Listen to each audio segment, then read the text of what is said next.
Academy for Social Change presents how primaries and caucuses work. Let's say your family needs to figure out where you're going out for dinner. How would you come to a decision? Does everyone write down their vote on a piece of paper, which is then tallied up? Or do you have a discussion, letting people state their thoughts and change their minds before a clear winner is determined? These two systems aren't too far off from how primaries and caucuses work. Primaries are done through secret ballot votes, while caucuses are public votes with lots of switching between sides as debates go on. There are two very different methods of achieving the same goal of finding out which candidate a party should back. A primary election is fairly indistinguishable from a standard election. Voters show up and secretly cast their ballots. Meanwhile, a caucus is more like a debate. People discuss issues and try to sway others to support their candidate. There can be several rounds of voting, with people switching sides until a final vote is called. Every election cycle, the Democratic and Republican parties need to determine who their presidential candidates are going to be. Thus, over the course of 1 year, states hold different types of elections to determine this. These elections are either primaries or caucuses. Caucuses might seem like a weird way to decide matters since they're so different from the general election, but originally, most states held caucuses. Primaries weren't introduced until the early 1900s, and states didn't really begin switching to holding them until the late 1960s.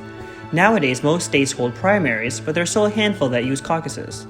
As a result, people tend to refer to these elections collectively as either primary elections or primaries. To avoid confusion, though, we'll refer to them as caucuses and primaries when speaking generally on these elections. The difference between primaries and caucuses doesn't stop at the way they're held. Since they're funded differently, they have different rules on who can participate in them. Primaries are paid for by the state and local governments, while caucuses are funded by their specific political parties. As a result, caucuses are closed events for only registered party members. For example, only Democrats can vote at Iowa's Democratic caucuses. Meanwhile, primaries can be either open or closed. A closed primary is like a caucus in that only registered party members can cast a ballot. Open primaries mean that anyone, regardless of party affiliation, can vote whichever way they want. This means that in Illinois' open primaries, a Democrat could vote on the Republican ballot or vice versa, and even undeclared or unaffiliated voters get to vote too.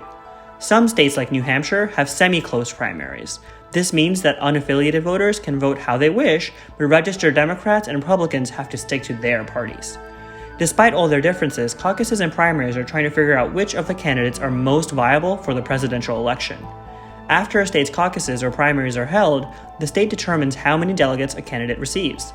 All states have their own rules for this. Once every state has finished the selection process, it's time to determine who will be the party's presidential nominee.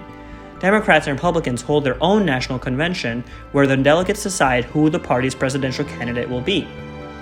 While these elections both serve to find the Democratic and Republican presidential candidates, it's important to distinguish between primaries and caucuses.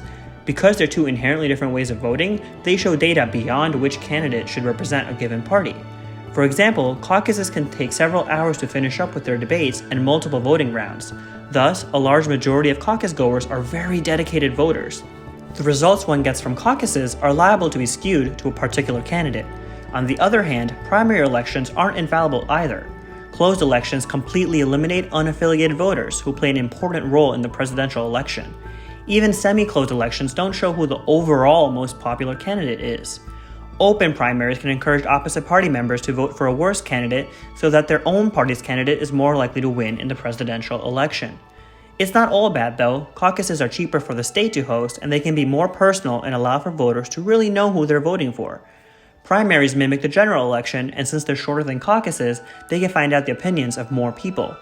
Each system has its own flaws and merits that need to be considered when tallying the results. Now it's your time to think further. Do you think states will one day switch to holding all primaries? Why or why not?